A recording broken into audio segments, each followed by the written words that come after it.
I'd worked at Harrison & Co., finance for nearly 7 years, and in that time, I had built a quiet reputation for being dependable. I wasn't flashy or the kind of employee who craved recognition. I was the one who stayed late to balance the spreadsheets until every figure aligned, who double-checked reports before they went out the door. My coworkers knew me as the person they could trust to catch mistakes before they snowballed into disasters. That's the role I'd carved for myself, the fixer, the safety net, the quiet presence who kept the wheels turning smoothly. My boss, Mr. Harris, was a man who commanded the room the second he walked in.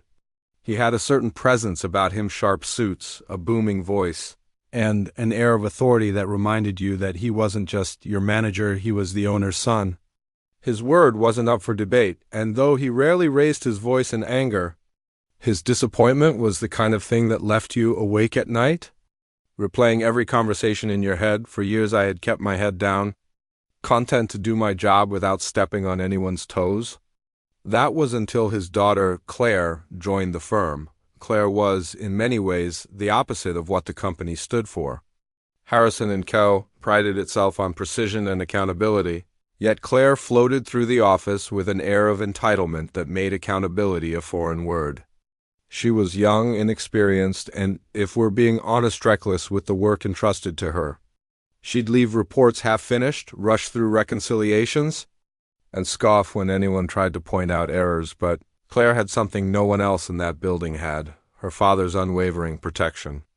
If she made a mistake, it was brushed aside as a learning curve. If someone else made the same mistake, it could cost them their job. The imbalance was obvious to everyone, but no one dared comment why risk being branded a troublemaker when the boss's daughter was untouchable. At first, I tried to give her the benefit of the doubt. Everyone is green when they start. I thought maybe she just needs guidance.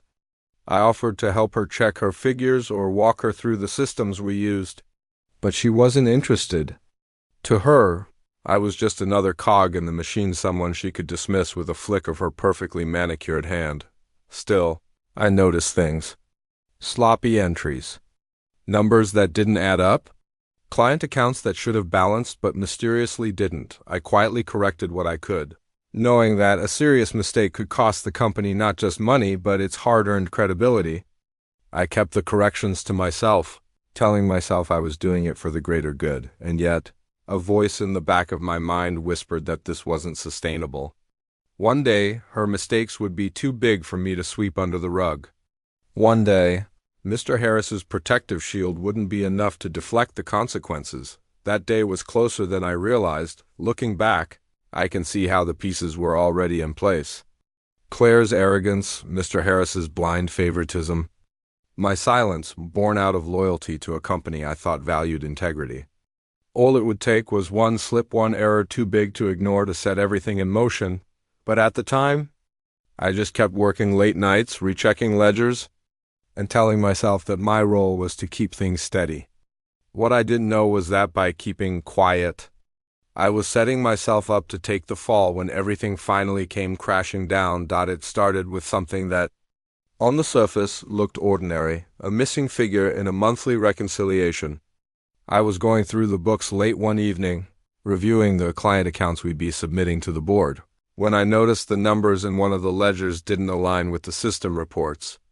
A discrepancy of a few $100s at first glance, but as anyone in finance knows, small gaps are often symptoms of much larger cracks. I traced the entries back, line by line, the way I'd done countless times before. And there it was, an entire batch of transactions had been logged incorrectly. Dates were off, amounts mismatched, and some expenses were categorized under the wrong accounts. It wasn't just sloppy, it was negligent. If an auditor came across it, alarms would go off immediately. I checked who had signed off on that section. The name Claire Harris was scrawled in the approval box. My stomach sank. This wasn't just a careless typo. The total error came to nearly $50,000 in misreported funds. To the outside world, that looked like deliberate mismanagement. Even if it wasn't intentional, regulators and auditors don't care about excuses. They care about accuracy. I sat back in my chair, staring at the numbers. For years, I had quietly corrected Claire's little slip-ups. But this wasn't something I could fix behind the scenes. Adjusting figures without a paper trail would make me complicit. If the auditors flagged it later, it wouldn't be Claire who took the blame, it would be me, the mid-level staffer who handled the accounts. I wrestled with myself for an entire night. Part of me wanted to bury it, to just patch it up and hope no one noticed. But another part of me, the part that had built a career on integrity, knew I couldn't. I had to bring it to Mr. Harris's attention. Surely, even with his bias toward Claire, he would recognize the severity of the mistake. The next morning, I walked into his office, the evidence neatly organized in a folder. "Sir," I began carefully, "there's an issue in the reconciliation reports." "It's significant." He glanced up from his desk, clearly impatient. "How significant?" I slid the documents forward. Nearly $50,000 misclassified. If the auditors catch this, they'll question the company's internal controls. It could lead to fines or even a deeper investigation. For a moment, he looked genuinely concerned. But then his eyes caught the signature at the bottom of the page. Claire's. The concern drained away, replaced with something colder, sharper. "Are you suggesting my daughter is incompetent?" he asked, his tone low. I swallowed hard. "I'm saying a mistake was made. It happens. But we need to correct it before the audit." His jaw tightened. He didn't even glance at the rest of the file. "This is nothing but a clerical oversight. You'll adjust it and move on. There's no need to blow things out of proportion." I felt my pulse quicken. "Sir, I can't just adjust this without documenting the correction. It would look like we're hiding something." That was the moment the air shifted. His eyes narrowed, and I realized I'd touched a nerve. "Leave the documentation to me," he snapped. "And remember who you're speaking to?" I left his office shaken. He hadn't denied the mistake, but he had made it very clear he wanted it buried. And if I didn't go along with it, I would be the one left exposed. That was the first time I realized Mr. Harris wasn't just protecting his daughter. He was willing to risk my entire career to do it, and deep down I knew this wasn't the end of it. This was only the beginning. I had always believed that if you kept your head down, worked hard, and stayed honest, you'd be safe. That belief began to crack the morning. Mr. Harris called me into his office. It had been a tense week since I discovered Claire's mistake. I noticed her acting differently toward me, in the office more dismissive than usual, her tone dripping with hostility whenever our paths crossed. She knew I had found her error. That much was obvious.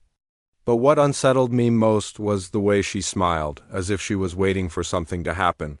When the email came from Mr. Harris's secretary, "Meeting at 10 a.m., my gut tightened. Something about it felt off. Still, I told myself it might just be a follow-up about the reconciliation issue. Maybe, just maybe, he decided to take it seriously. The moment I stepped into his office, though, I knew better. Claire was already there, perched on the leather chair opposite his desk, arms crossed, wearing that smug little grin I'd seen too many times before. Mr. Harris didn't greet me with his usual forced politeness. He gestured curtly for me to sit. I sat down, clutching my notepad like it was a shield. "Do you know why you're here?" he asked, his voice clipped. "No, sir," I replied carefully. He folded his hands on the desk, eyes cold. "It's come to my attention that your performance has been lacking, mistakes in reporting, sloppy oversight, errors that have put this company at risk." My heart lurched. "With respect, sir, the discrepancies weren't mine. They were in the reports I reviewed, and I brought them to your attention." Claire cut me off with a sharp laugh. "Oh, please. You've been trying to pin your incompetence on me since day one. Dad, you should have seen the way he came at me like I was some kind of liability." The word stung, liability. I wanted to defend myself, to point out that I had never accused her, only shown the numbers, the facts. But Mr. Harris's expression told me it wouldn't matter. He leaned back in his chair, exhaling slowly, as though this decision weighed heavily on him. "I can't have someone in your position making careless mistakes. Effective immediately, we're letting you go." The words rang in my ears. Letting you go. Just like that 7 years of service, dismissed in one breath. I opened my mouth, struggling to form words. "Sir, don't make this harder than it has to be," he he interrupted, his tone final. Security will escort you out. For a moment, silence hung in the air, thick and suffocating. Then I stood, my legs shaky but my back straight. Claire's smirk widened, her eyes gleaming with satisfaction. She had won. Or so she thought. As I walked out of his office, past the curious stares of my coworkers. A single thought kept echoing in my mind. They want me to be the scapegoat. But what Claire and her father didn't know was that before handing over those reports, I had made copies every transaction, every signature, every discrepancy documented and saved. I hadn't planned to use them against anyone. I had kept them as a safety net, a personal archive. Now those files were the only thing standing between me and ruin. When I reached my desk to collect my things, Claire happened to pass by. She leaned close enough for only me to hear and whispered, "Next time, keep your nose out of other people's business." I didn't respond. I didn't need to. Because while she was reveling in her little victory, I was already thinking ahead. The audit was coming. And sooner or later, the truth had a way of clawing its way to the surface. Losing a job is one thing. Losing it unjustly after years of loyalty is something else entirely. When I walked out of Harrison & Co. Finance with a small cardboard box filled with my belongings, I didn't just feel unemployed. I felt betrayed. That night, sitting at my kitchen table, the reality hit me in waves. I had bills to pay, a mortgage, and a family who relied on me. My career, the one I had built through years of meticulous work, was suddenly branded with a stain of incompetence. If word spread, finding another position in the same industry would be next to impossible. But worse than the fear was the anger. Anger at Claire for her arrogance. Anger at Mr. Harris for discarding me like a broken tool to protect his daughter. And anger at myself for believing that integrity alone was enough to survive in a place where politics and nepotism ruled. I spent the first few days in a daze, replaying the meeting in my head. Every word, every smirk, every unfair accusation. My friends told me to move on or fight back legally, but I knew a lawsuit against a powerful man like Mr. Harris would take years and drain me financially. I needed something stronger than a lawyer. I needed the truth to speak for itself, and that's when my mind kept circling back to the audit. The annual audit wasn't just a formality. It was the one time an outside body scrutinized every number, every record, every approval signature. Errors couldn't simply be swept aside with Mr. Harris's booming voice or Claire's empty confidence. Auditors lived in a world of black and white, and Claire's $50,000 clerical oversight would stand out like blood on a white shirt. I had the evidence. Copies of everything. For now, I kept them locked away in a folder at home, my personal shield against the lies being spun at the company. I debated sending them directly to the audit firm, but something held me back. Maybe it was pride, or maybe it was the belief that the truth didn't need my interference, it would surface on its own. Still, waiting was agony. Each day felt like balancing on the edge of a knife. Some mornings I woke up terrified that Claire had somehow covered her tracks, that Mr. Harris had used his influence to make the problem disappear. Other mornings I felt a quiet sense of resolve, whispering to myself, "Be patient." The truth is patient too. During those weeks, my phone buzzed constantly with messages from former colleagues. Some sent polite condolences, others avoided the subject entirely. A few brave ones hinted at what was happening inside. Claire was taking on more responsibilities, but her mistakes were piling up. Deadlines were missed, reports sloppy, and whispers of disorganization were beginning to circulate. It was bittersweet. On one hand, it validated what I already knew: she wasn't fit for the role. On the other, I couldn't help but worry about the company itself. Harrison & Co. had been my second home for nearly a decade. Seeing it unravel under Claire's incompetence was painful. Even after what they had done to me. One evening, as I was organizing my files, my spouse asked softly, "What will you do when the auditors find it?" I paused, staring at the folder of evidence on my desk. "I don't know," I admitted. "Maybe nothing. Maybe I'll just watch it unfold. I don't need revenge, I just need the truth to clear my name." They nodded, understanding. And in that moment I realized something important. It wasn't about revenge anymore. It was about vindication, about proving that I wasn't the failure they painted me to be. So I waited. Quietly, patiently. The storm was brewing inside those corporate walls, and though I was on the outside now, I knew it was only a matter of time before it broke. The day of the audit arrived like a thunderstorm on the horizon. Everyone in the company had known it was coming, but most tried to pretend the skies were clear until the first rumble of thunder. I wasn't there, of course. I had been forced out weeks earlier, left to nurse my wounds at home. But word travels quickly in an office, especially when something as serious as an audit is underway. Colleagues texted me nervously, some half joking that they wished I were still there to guide them through it. Others said nothing at all, their silence speaking volumes. The audit team, from what I heard, wasted no time. They arrived early, laptops and notepads in hand, their faces expressionless as they greeted the staff. Auditors have a certain way of unsettling people. They don't yell. They don't accuse, but they're calm. Methodical questions cut sharper than any reprimand. At first, things seemed to go smoothly. Claire strutted around the office, putting on her most professional act, rehearsed confidence dripping from every gesture. She handed over files, answered questions with rehearsed lines, and even made a show of staying late to assist the auditors. Mr. Harris, meanwhile, hovered like a shadow, ensuring no one said anything that could jeopardize his daughter's spotless image.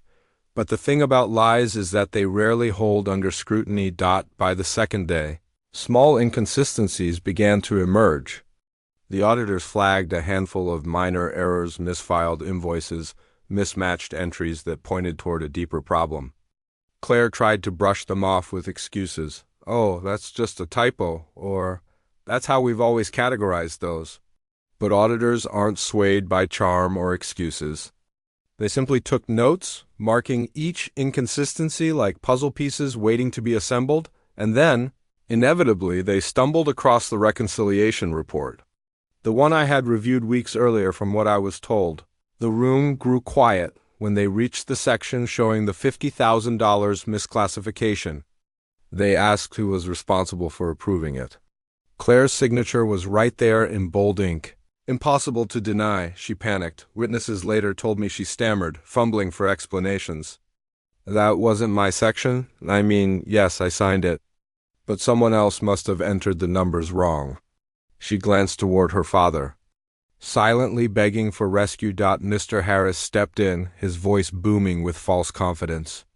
That mistake was the responsibility of a former employee? He was terminated for incompetence. My daughter merely signed off, trusting his work. Hearing that secondhand made my blood boil. He was using me as his shield, even in my absence. I was the incompetent scapegoat he could throw to the wolves, hoping the auditors wouldn't look deeper, but auditors don't take anyone's word at face value. They asked for system logs, timestamps, and cross-referenced entries. And the data didn't lie. The log showed clearly that Claire herself had entered the faulty transactions. Days before I even reviewed the file, the silence that followed must have been deafening. One colleague later described the scene to me, Claire's face drained of color, her hands trembling as the auditors questioned her. Mr. Harris tried to intervene again, raising his voice, accusing the auditors of overstepping. But they weren't intimidated. They calmly informed him that the discrepancies were serious enough to warrant escalation. By the end of the week, the office was in chaos. The auditors extended their stay, demanding more records. Employees whispered in corners, wondering who would be held accountable. And for the first time, Claire didn't strut through the office with her usual arrogance. She kept her head down, avoiding eye contact, the weight of her exposure pressing on her shoulders. From my small apartment, I followed it all like a spectator to a play I had once starred in. The difference was now I wasn't the villain in their script. The cracks were widening, and the truth I had been fired for trying to protect was finally clawing its way to the surface. The storm had broken, and justice was only a step away. When the storm finally broke, it didn't come with thunder, it came with silence. The kind of silence that falls in a room when there's nothing left to argue.